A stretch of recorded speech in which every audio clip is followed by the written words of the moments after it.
Hey, good morning, Daytona Beach, 1 million cups. How's everybody doing this morning? Good. See some old friends in here. How you doing, buddy? Scott, you.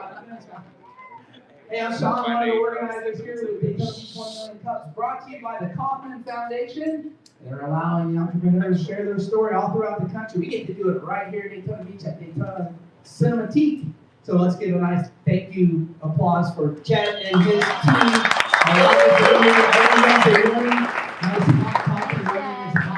Like the weather outside.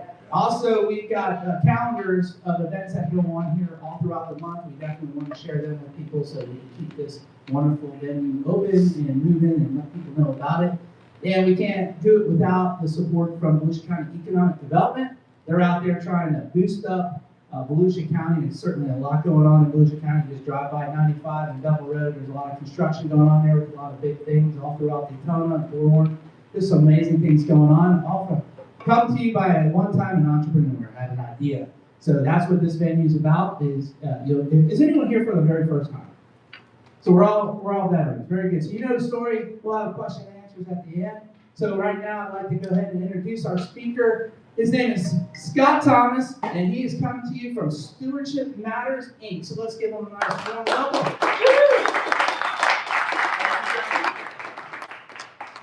Wonderful to be here in Daytona, and excited to be here. So we start with a problem, right? And then we want to solve a problem. And so I got a phone call about a year ago, and I got a call from an executive director for a nonprofit, and she calls me and says, "Scott, I don't know what to do. I am so frustrated." I said, "Tell me about it." And she says, "Well, I've been told by my biggest donor that she's going to leave me." And I said, "Why is that?" And she said, "Well, she told me that they're only going to give to endowments going forward. And so their family foundation is now only going to give to endowments." And I said, "So what did you do about that? What have you explored?" She said, "Well, I've looked at getting a traditional endowment, but that's really complex and it takes a lot of money. This donor wasn't given hundreds and hundreds of thousands of dollars. It wasn't like she could go to that donor and say, well, give us $500,000 and we'll start an endowment." On top of that, there's a lot of legal complexity, compliance, a separate board, all of these things. And I said, "Well, what else did you do?" She says, "Well, I also looked at, so these are, by the way, the strengths and weaknesses. So it usually takes about $500,000, $25,000 to $35,000 in legal fees. There's annual audits. It can be very, very complex setting up an endowment. And that's why very, very few charities have an endowment." She says, "I also looked at the community foundation. Community foundations are great. They can engage some donors into seeing things that they didn't know before in the community." And I said, "Well, what did they say to you?" And I knew what they were going to say because I've talked to a lot of community foundations. And they told her, "Well, give us $50,000 up front, and then we're not going to give you money for 3 years. By the way, that money is our money. It's not your money. And so and she says, "Well, what if we go under? What if we crash and burn 5, 10 years from now? That can happen." She says, "Sorry, it's just the way our agreement is that we hold on to that money. It's our money." "Well, what if we grow really big and then we want to turn it into an endowment? What if we, bring in $1 million and then all of a sudden, we want to go create our own endowment?" "Sorry, the money stays here. It's locked, it's anchored, it stays here." The costs are very expensive when you start to look at what are you getting for that. And so that was a problem too. She says, "I don't want to give it up if we don't make it. And I also would like to have a way in which we could fund. I said, well, let me put my thinking cap together. So right here, what is this right here? Can you tell me what this is? Bubble wrap. What is bubble wrap used for? What is it known for? To pop. You're children's. Those are some really good ones. So I heard shipping.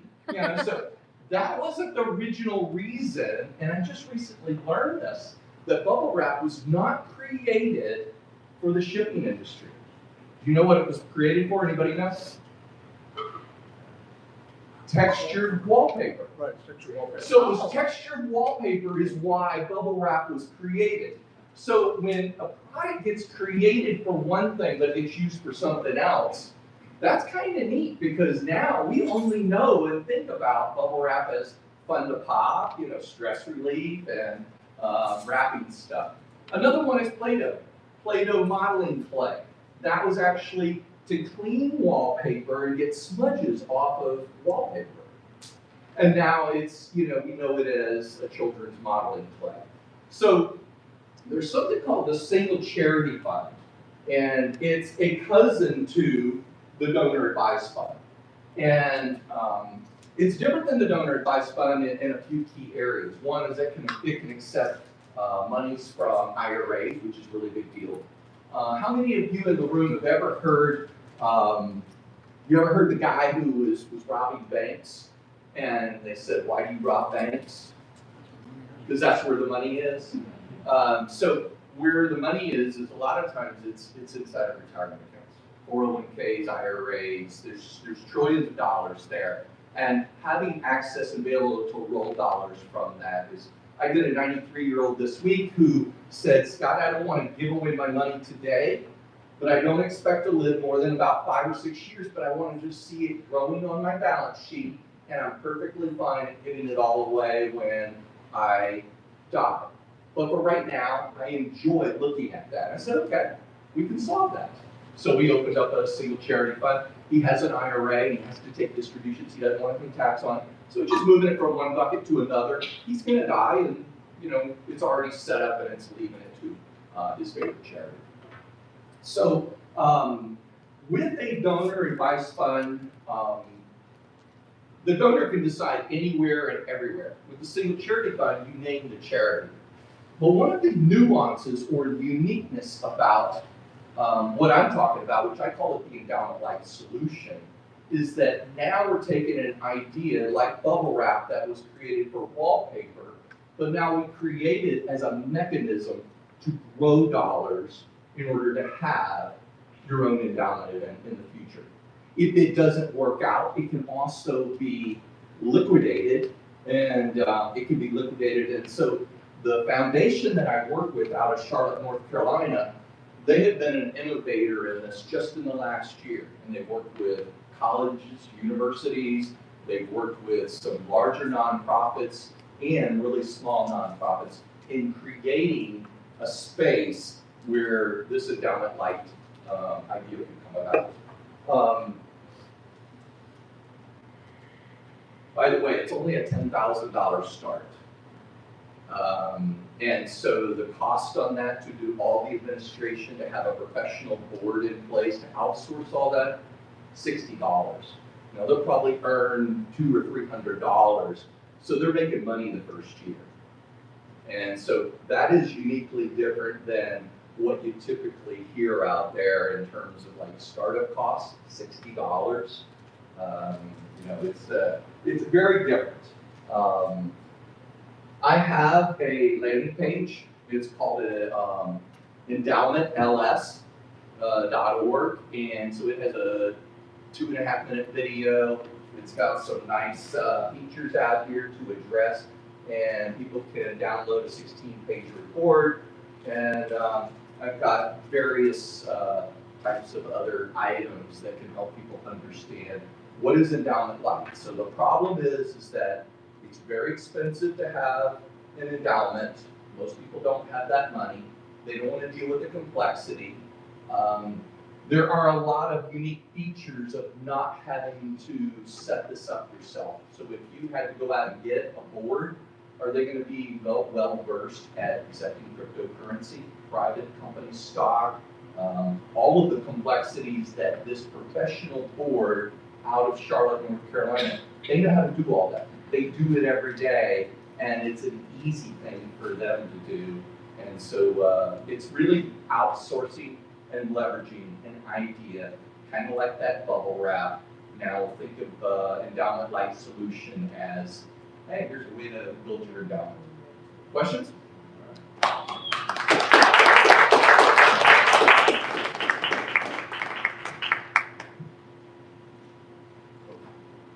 wasn't sure about format. No, you're good, brother. Well, Scott, thank you so much. That's pretty cool. So, with your fund, are you, I want to make sure I heard this correctly, are we only picking one individual nonprofit? Or is the nonprofit the owner? Is it the donors the owner? Who owns the money? Yes, so great question. And in the current national scope, a single charity fund is only thought of as here is a donor who wants to leave money at some time they want to control it. Okay, so they may have a sale of a piece of property, and they say, I'm going to put that property or appreciated stock into it, and then that donor owns that, but it can only go to that charity. So that's the national, all right? With the foundation, that is the case here too. So what we do is we have a donor who steps up, preferably not a board member. We have a donor who says, I'd like to help this charity get started with an endowment. They start with the first. They then can turn it over to the charity and the board votes on it. And there should be a memorandum of understanding that says, how much money are we going to take out of this and under what circumstances will we invade the principal or let this thing grow? Because the objective is to let it grow, and then they can invite other people into that. Is there minimums to the amount they can withdraw, and does it have to be done in a certain way?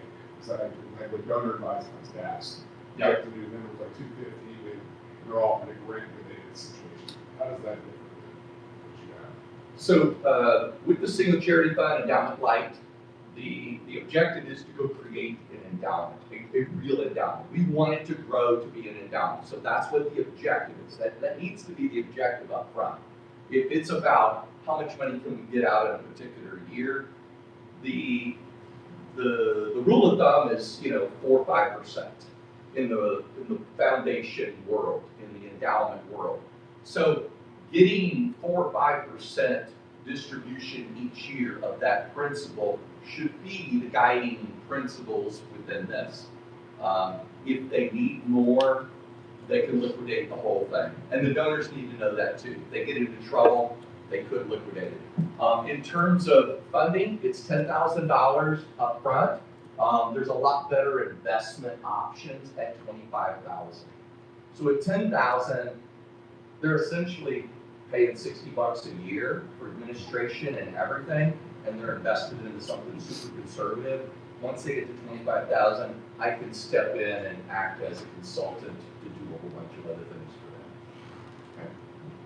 Scott, great presentation.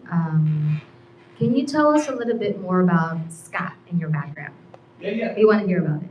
So, I'm a native of Orlando, born in Winter Park Hospital. I loved gardening when I was little, and my dad got me involved in philanthropic planning and our philanthropic engagement at a very young age. I was about 5 or 6 years old.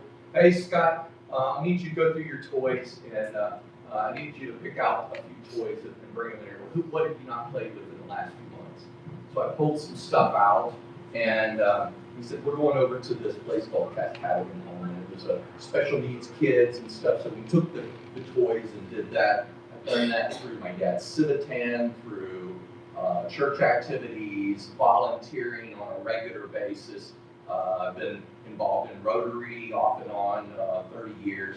So the philanthropic world, my company's called Stewardship Matters, and so stewardship is a big deal. And stewardship is an idea that it's not yours, you're managing it. And so I have conversations with individuals all the time about how do you want to be remembered? How do you want to manage these dollars? How do you want to think about what's important to you and how you can have an impact on it. Nice.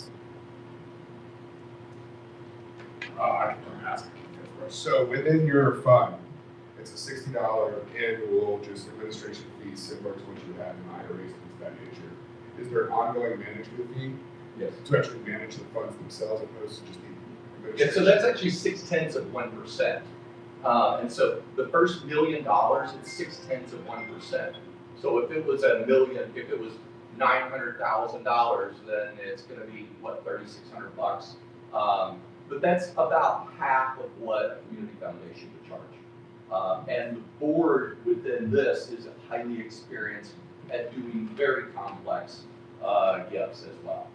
So that's that piece. Now there's a piece for me. So when we get to 25,000, I'm going to charge 1%, but I'm going to provide a lot of value.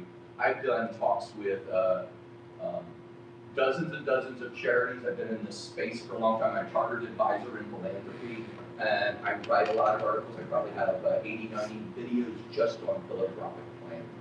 So I speak at attorney groups, CPA groups. It's a natural thing for me to speak on tax issues and things that relate to sure, there's a question in the back. I'll be right over there. Oh, I got it. Hi, brother.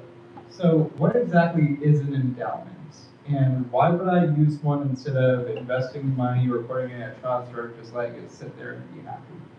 Yeah. So an endowment is your intention and intentionality to say, I want this thing to deliver money for a specific purpose. And it could be for one charity, a real endowment, so a family endowment, Hyatt and CCE Brown, for example, Brown and Brown. I used to work with Hyatt. And so they have a family foundation. They have endowments that they create. They go and put into other endowments. When you are in that endowment space, like a Hyatt and CC, they're invited to things you and I would never be invited to. They're engaged in all kinds of fun activities in the philanthropic space. So that is one of the reasons why people love having endowments. If you just invested your money, those monies are taxable to you. Whereas the investments that you make inside of an endowment, those investments aren't taxable. They're growing, and so it's kind of like a Roth IRA with the distributions going to the charity. Does that make sense? Yes. Could I set up an endowment so that I'm my own beneficiary of the endowment? No. Then we're that's self-managing. I get that question a lot. And by the way, when you do either a donor advised fund or a single charity fund or one of these things, people think, oh, I can just go pay for the gala tickets. I can go pay for that golf tournament. You can't do that stuff. All right. Oh, my kid's going to a private school. I want to give money to this thing. You can't do that self-dealing. Yeah. Good question. You're thinking creatively. There are other ways to address the taxes. Yeah. All right. Cool.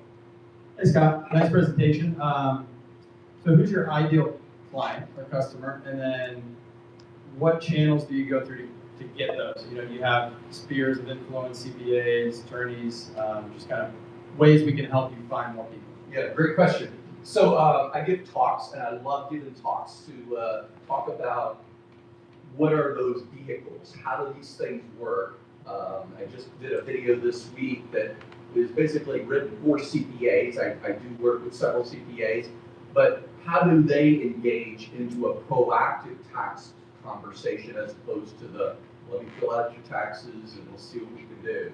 No, we want to be proactive and think about the things that can be done proactively.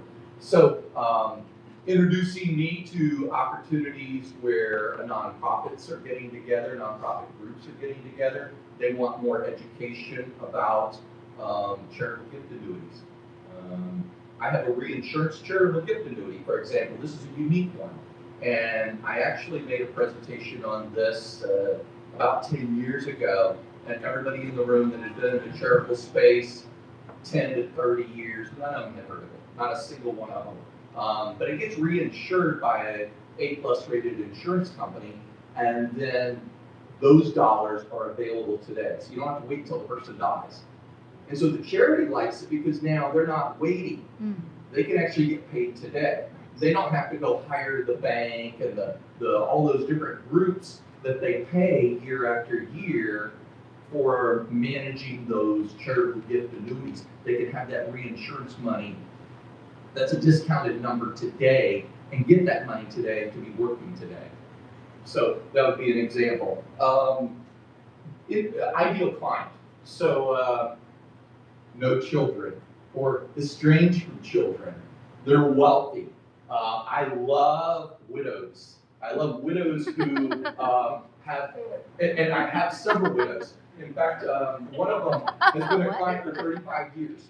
And she said, Scott, I've come to a realization. I used to think I wanted to give everything to my kids. And I've learned different. I said, what changed? She's out in Northern California.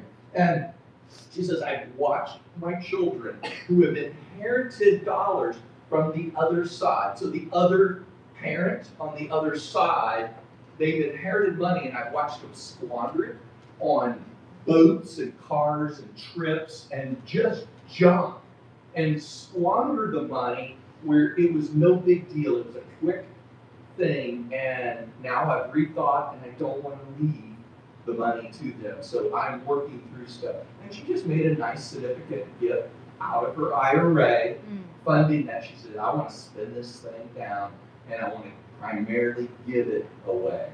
So I love widows. I love people who are not, they don't have children, or they said, hey, my children are successful enough. I love to have those conversations. The qualified charitable distribution, I've done hundreds and hundreds of these. Comes out of the IRA, it's tax neutral, doesn't increase their taxes, it flows to them. That's a lot of fun when you can have those conversations. So did I answer your question about an ideal type of client? Yeah. Thank you. What's your biggest challenge you're facing in business today? You know,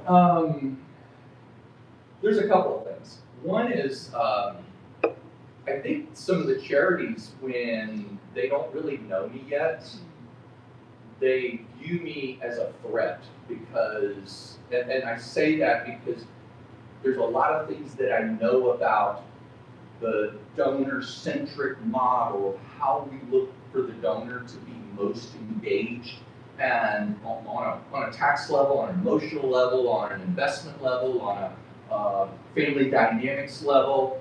So I've been a financial advisor for 40 plus years. And in that process, I've learned the psychology and what people want to do and what questions to ask. And so there is some intimidation about some of the complex types of strategies. Cryptocurrency, that's an easy one. We can do cryptocurrencies all day long through donor advised funds and single charity funds, but would a charity know how to accept that? I can tell you most charities I talk to about that, they want to run from it. Scott, we don't want anything to do with that. Well, we want to convert it instantly into cash, and we want to do it the most efficient way possible. Let's talk about that. So that's the biggest challenge is I think the people that don't know me they just view it as, okay, Scott's going to be the controlling force here, and I want the donor to be in charge. I want the donor to be in the center of the whole conversation because it's most important about them. It's not about me. It's really not about the charity. It's about what is that donor doing? What's that? I was letting you know right now. Yeah, quick question for you. So you mentioned on the screen there, you start with the 10K, not the 500K. Can you kind of drill down into that? Like, why is 10K kind of your benchmark? And what? I know it's more basic at the 10K level, but why is that kind of your benchmark? Why not 5K? Why not 1K? So, like, explain a little bit more. Yeah. So my back office foundation, that's their minimum. But that's why it's 10K. So at many community foundations, it's 25 or 50,000 is the starting point to do anything along this lines, but then they want to own it forever. Right? So there's a big distinction in that. There are some donor advice funds, by the way, that are $5,000. There's some that are lower. What's the most ideal thing to give into one of these programs? You want to give appreciated asset.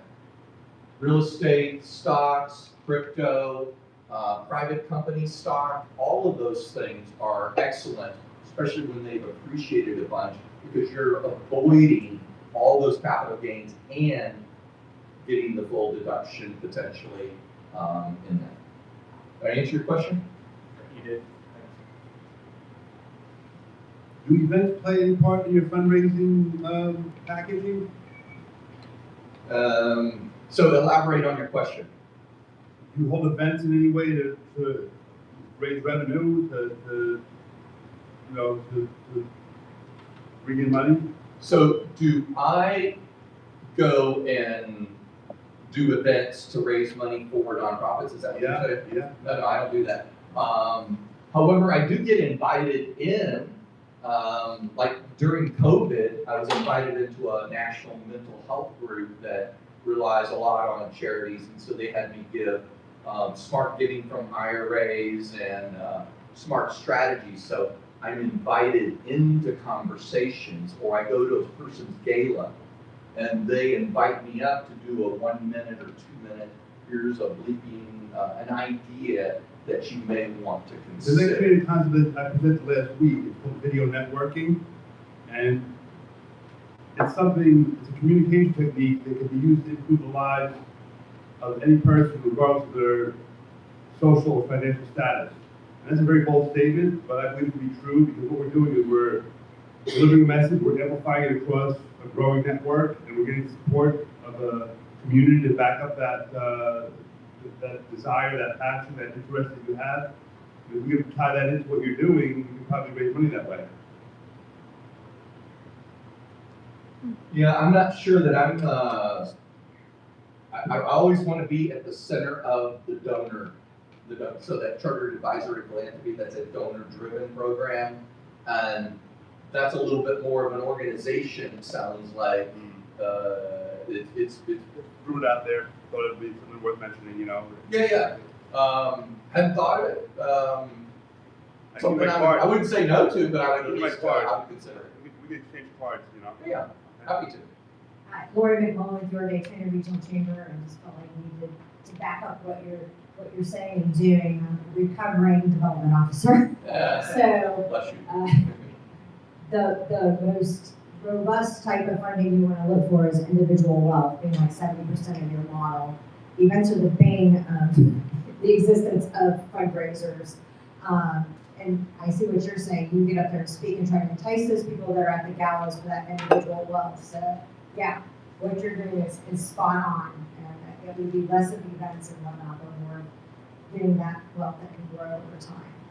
Yeah, I'll give you one other quick idea that's really powerful. Any of the others that are out there in the philanthropic space, nonprofit space, bunching.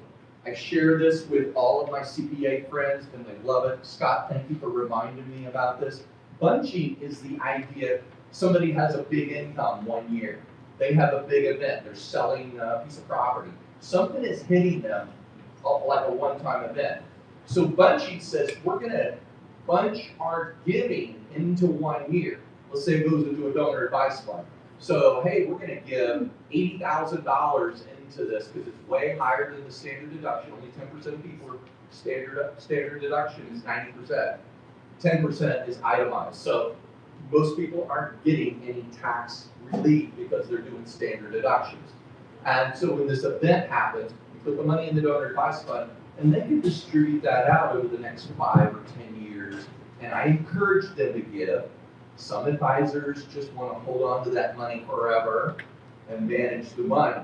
I want to encourage them to use it as a vehicle to be generous and to flow that out. And I also encourage anonymous giving. Don't let the left hand know what the right hand is doing.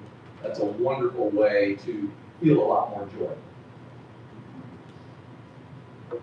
So within your advising world, a lot of people still, I think they're having I know where it goes, I'm in this industry, but I think walk people through exactly, and from like a layman's point of view, when, say I'm your client, right, and I've got $500,000 in stock that I've owned forever, and I want to start dripping $25,000 a year to my advisor for my fund, my county life, or my other advisor fund. Explain to them how the ownership of that money is controlled, and then how it transitions when that person's no longer here. Okay. So you asked a lot. There was a I- whole lot loaded up into that I- one. That's not a real simple one. But let me tell you, with donor advice funds, it's interesting that you can have successor beneficiaries.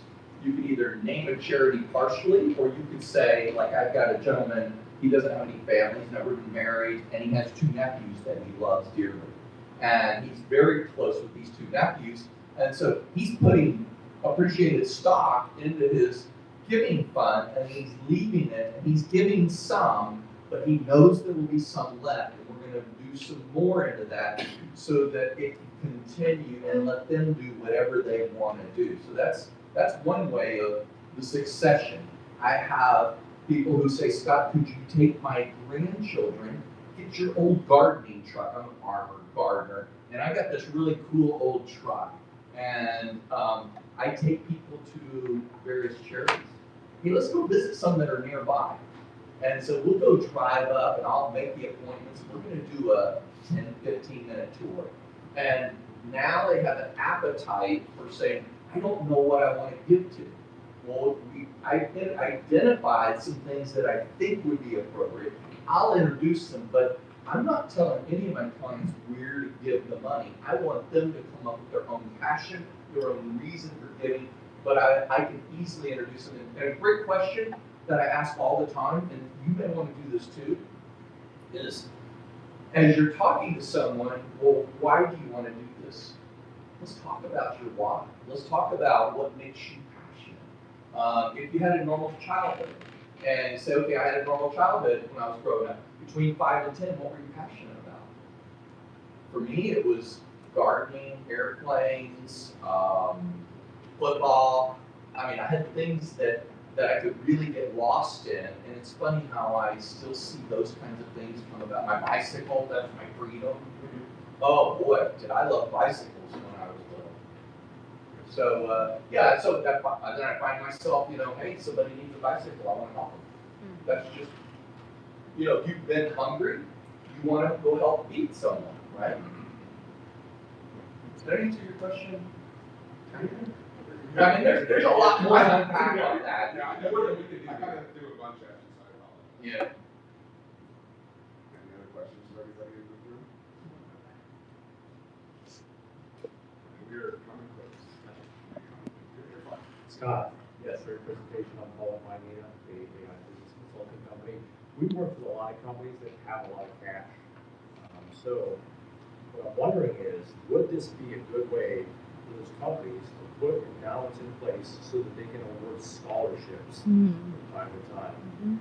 Yep. That's a good question. Yep, absolutely. You could award scholarships. So you could build something that builds into something, but when you want to do scholarships generally work best when you create your own foundation. And it does require some bigger numbers in order to do that. But that could be done on a donor advice fund level. It could be done some other ways, but you can't give to individuals scholarship like Jerry and Mary need scholarship money. You can't do that out of a donor advice fund or the single charity fund. You really need to have a foundation in order to do those kinds of things. One of the things that I want to mention too is public charities are private and private charities are public. Have you all ever heard that before?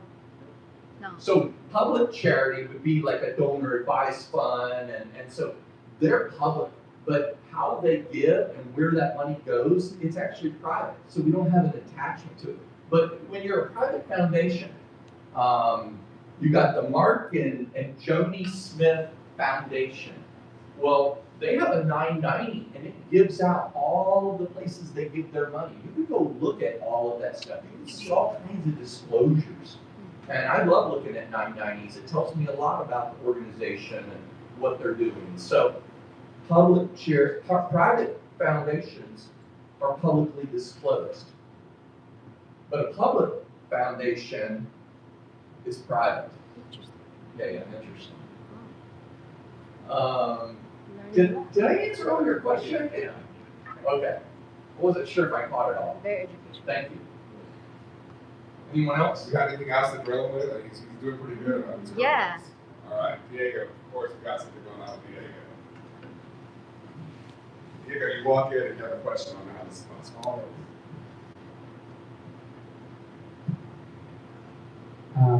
Diego Handel, Fiesta LLC, Golden Magnolia, Marine Resort. So, my question has to do with how to evaluate a charity. I know about Charity Navigator, there's a bunch of them. Which entity do you trust to properly evaluate a charity? Yeah. So I go on Candid, CANDID, and I look at the 990s. So I go to the 990 first. I don't want to see 4 stars, 5 stars, platinum, all those different, evaluator services. I like to just go to the 990. And then I want to dig into like, well, what's important? So I had a client of mine, she's one of my favorites, and she's single, she has millions of dollars, and it's all going to charity, 100%. And we do a lot of charitable gifted, we've done charitable gifted annuities a couple times. We've got donor advice fund, we've got beneficiary things, everything. In fact, we're going to have everything that's left over go into a donor advice fund, and then her attorney is going to hold me to it, and I have to evaluate based upon her previous giving to give it all away within 24 months. But I get a chance 24 months so that I can evaluate, did something change with that charity? Because if something changed, she wants me not to give to it. She calls me up and she'll ask me a question and say, hey, I saw this ad. I saw this wonderful charity. Hey, there was a great charity I saw on TV. And I said, tell me about it. Okay, let me look at it. Call her back and say, okay, well, how do you feel about that charity giving $65 million to Facebook ads last year? How do you feel like them doing $40 million in mailing and promotions? They did 66% of all of the $200 million was actually promotion. That's not a good number. What do you think about that? And she says, no, I don't want to do that. We'll find another one. And that's come up a few times. So I go to a 990 and I know what to look for. And it doesn't take that long to learn the method of where to look for what you're trying to surmise. What does that 990 have? What does it contain? Oh, Salaries? everything. So it has the board, it has the chief salaries, it has their intentions, what have they given to, what other charities, where have they spent, all of their budget. Every single thing in their budget is line item out there. So you want to know how much did they give to fundraising, how much of it took it, and what was the trend over the last 5 years. You can see so much on a 990. And some of these 990s are 80, 90 pages. So it's a lot, there's a lot of information. What are you doing, looking up 990? I'm sorry, I'm a little ignorant to the philanthropic world. I don't know their roles, and so all you need is a couple of pronouns and what you're saying, and I don't know, I'm really having trouble tracking the fundamentals. Can you just take a minute or two and cover the roles that are common in this industry, this world? You know, there's a donor, there's an organization, there's, I'm having trouble tracking a little, and I'm hoping I'm the only one in the room. Yeah. The roles, what's the 3 or 4 common roles in this ecosystem? Okay. Boy, that's like a half-day seminar for doing that one. That's such a big one. So yes, you have a donor, and then you have a charity. And in order for that to be a tax deduction type of event, they need to be a qualified charity, meaning they're 501c3, and so that is a mechanism that the government talks for tax purposes. Now, I have clients who could care less about that. They just want to reach in their pocket and hand somebody $1,000. Are those the only 2 ones? No, those aren't the only two roles, but those are the main two roles. So you have the person with the money that wants to give it to the charity. But there could be things called supporting organizations and foundations and endowments. And these are big institutional buckets that are invested oftentimes in the stocks and bonds and real estate. And the money that it generates is going to charitable purposes. So it's pretty straightforward. Any other questions, anybody? Clara. All right, so I got one final one and we'll end it. Okay. So $10,000 minimum to get you going, very conservative, probably mostly bond funds. How aggressive can a donor be? Say a donor's young and they inherit money, you know what, I'm gonna start this advisor fund. I wanna build it for the next 25 years and then, or 30 years, or whenever I go to pass away, whatever. Can they go like a full equity? Oh yeah, at $25,000, it's wide open. Everything is wide open. It's just that my back office foundation, we could go 100% into stocks, but it's managed. It's kind of a mutual fund, ETF type of thing. But it's not going to be as aggressive as you might want, and it could be done that way. So that would still be available at the 10,000 level. But a lot of times, just getting started for the first year or two, explaining to the board and the people, they oftentimes don't want to see, hey, we went down 20% because the market went down 20%. They'd rather, get the momentum going and then pop it in to do that. So, yeah, great question. You guys were great. Thank you so much for having me. What can 1 billion cups do for you? Yeah, great. Super. So I love the feedback. That was the main reason why I wanted to hear questions. The more I hear questions from a variety of people, all demographics, ages, that's always really helpful for me because I want to know, are there things that need adjustments or, but getting in front of organizations that might say, hey, we need to get some more creative planning. We need somebody that understands tax and estate and finances that could talk at the donor level.